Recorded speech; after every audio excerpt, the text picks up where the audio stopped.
அதாவது கேள்வி என்ன அப்படின்னா, இஸ்லாமிய கண்காட்சி என்கிற பேரில் வந்து தாவா நிகழ்ச்சிகள் நடத்தப்படுது. அதில் வந்து ஏதாவது நம்முடைய மார்க்கத்தின் அடிப்படையில் முரணான விஷயங்களாக நம்ம பார்க்குறோமா? சில இடங்களில் சில நபர்களால் செய்யப்படுகிற தாவா என்பது இஸ்லாமிய அடிப்படை தாவாவிற்கான முரணாகவே இருந்து கொண்டிருக்கு. அதில் எந்த ஒரு மாற்று கருத்தும் இல்லை. காரணம் என்ன அப்படின்னு சொன்னால், பெரும்பான்மையான மக்கள் இது போன்று தாவாவில் ஆர்வம் காட்டுகிறார்களே தவிர அவங்க கல்வியில் ஆர்வம் காட்டுறதில்லை. ஏன்னா தாவா என்பதே என்ன செய்யணும், முதல்ல இல்மு, அதுக்கப்புறம் தான் அமலு, தாவா. அப்போ இந்த அடிப்படையை வந்து அவங்க என்ன செய்கிறாங்க, ரிவைஸ் பண்ணுறாங்க. முதல்ல நாங்கள் தாவா செய்வோம், நாங்கள் தாவா செய்யும்போது எங்களுக்கு அப்படியே தானாகவே எல்லாம் தெரிஞ்சிடும், அதுக்கப்புறம் நாங்கள் வந்து செய்வோம், அதை அமல்படுத்தி கொள்வோம் என்கிற அடிப்படையில் சில தாயிகள் என்று தாங்களே செல்ஃப் ப்ரொமோட்டர்ஸ் தாய் அப்படின்னு தான் சொல்லணும். அவங்க என்ன செய்கிறாங்க, நினைக்கிறாங்க. இன்னும் சொல்லப்போனால் எந்த அளவுக்கு உங்களுடைய அறியாமை இருக்குதுன்னு சொன்னால், கல்வியாளர்களாக இருக்கக்கூடியவங்களுக்கு தாவா செய்ய தெரியாது, பப்ளிக் தாவா தெரியாது, அதெல்லாம் எங்களுக்கு தான் தெரியும்.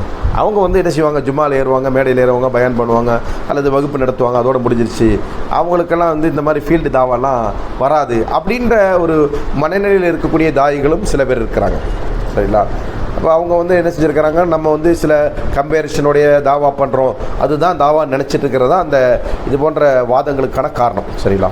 அப்போ அந்த அடிப்படையில் இது போன்று நடத்தப்படுகிற கண்காட்சிகளிலெல்லாம் என்ன செய்யப்படுது, இரண்டு விதமான தவறுகளை நம்ம வெளிப்படையாக பார்க்குறோம். ஒன்று, அவங்க என்ன செய்வாங்கன்னா, சொர்க்கம் நரகத்தை அடையாளப்படுத்துகின்ற காட்சிகள் அங்கே வச்சுருப்பாங்க.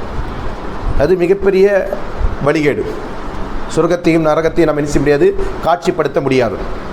அதை எந்த ஒரு இமேஜை கொண்டு நம்ம அதை வந்து சித்தரிக்க முடியாது, சித்தரிக்கக்கூடாத விஷயங்கள். ஏன்னா அது வந்து மறைவான விஷயம். ரசூலுல்லாஹி அவர்கள் என்ன சொன்னாங்க, உலக நெருப்பை காட்டிலும் 79 அல்லது 69 மடங்கு இந்த நெருப்பை காட்டிலும் என்ன செய்யப்பட்டிருக்கு, அதிகப்படுத்தப்பட்டதான் நரகத்துடைய நெருப்புன்னு சொல்கிறாங்க. அப்போ அப்படி இருக்கும்போது நாம் இங்கே எரியக்கூடிய ஒரு ஜுவாலையை, நெருப்புடைய காட்சியை வந்து அதை போட்டு இதுதான் நரகன்ற மாதிரி என்ன காட்சிப்படுத்துறதுன்றது ஒரு மிகப்பெரிய தவறு. ரெண்டாவது, கேள்வியில் சொல்லப்பட்டது மாதிரி ஒரு கபரை வெட்டிட்டு அதில் என்ன செய்யுது, கபருடைய வாழ்க்கையை பற்றி சித்தரிப்பதுக்காண்டி வெறுமனே கபரை போட்டால் பிரச்சனை இல்லை. அதை கபரில் நினச்சவங்க பாம்பு இருக்கிற மாதிரி பொம்மையை வச்சுட்டு அல்லது அதை உருவகமாக செய்ய வச்சுட்டு அதை என்ன செய்வாங்க, காட்சிப்படுத்துவாங்க. அதுவும் பிழையானது. இந்த மாதிரியான காட்சிப்படுத்துதல் என்கிற அடிப்படையில் மிகப்பெரிய ஒரு வழிகேடு அதில் நடந்து கொண்டிருக்குது. ஏன்னா மறைவான விஷயத்தை நாம் என்ன செய்யக்கூடாது, ஒரு காலம் நாம் பார்க்கின்ற நம்முடைய அறிவு கண் கொண்டு நம்ம அனுபவித்து கொண்டிருக்கின்ற ஒன்றோடு ஒப்பிடுதல் என்பது கூடாது.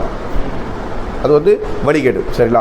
அப்போ அந்த ஒரு தவறு நடக்கிறது. ரெண்டாவது என்னன்னு சொன்னால், அவங்க எக்ஸ்பிளனேஷன் என்ற பேரில் குர்ஆன் வசனங்களாக இருக்கட்டும், ஹதீஸுகளாக இருக்கட்டும், அவர்கள் அவருடைய அறிவிற்கேற்ப அல்லது விஞ்ஞானத்தின் பேரில் வந்து ஏதாவது என்ன செய்கிறது, கருத்துக்களோடு அவங்க மோத விட்டு அதை விளக்கப்படுத்தக்கூடிய காட்சிகள் தான் இருந்து கொண்டிருக்க தவிர உண்மையாகவே அந்த வசனங்கள் என்ன பொருளை தாங்கி நிற்கிறது. ஏன்னா இன்னும் சொல்லப்போனால் பெரும்பான்மையானுக்கு அரபி தெரியாது, அந்த வசனத்துடைய சரியான பொருளும் தெரியாது. மொழிபெயர்க்கப்பட்டிருக்கிறதை எடுத்துக்கொண்டு அதற்கு இவங்க ஒரு வியாக்கியானம் கொடுக்கக்கூடிய ஒரு மிகப்பெரிய ஒரு வழிந்துரை, அது வந்து நினைச்சிருது தவறான வியாக்கியானம் என்று தான் சொல்லணும். அப்படி தான் அதிகமான தாவாக்களங்கள் நடந்து கொண்டிருக்கிறது என்று தான் நம்ம பார்க்கக்கூடிய ஒரு தவறு.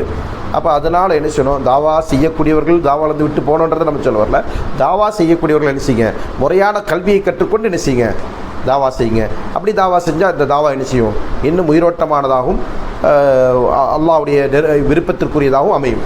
ஏன்னா இஹ்லாஸான முறையில் நம்ம தாவா செய்யும்போது நம்ம என்ன செய்யணும், முதல்ல கல்வியை கற்றுக்கொண்டு தான் என்ன செய்யணும், தாவா செய்யணும் அப்படின்றதான் அதற்கான அடிப்படை.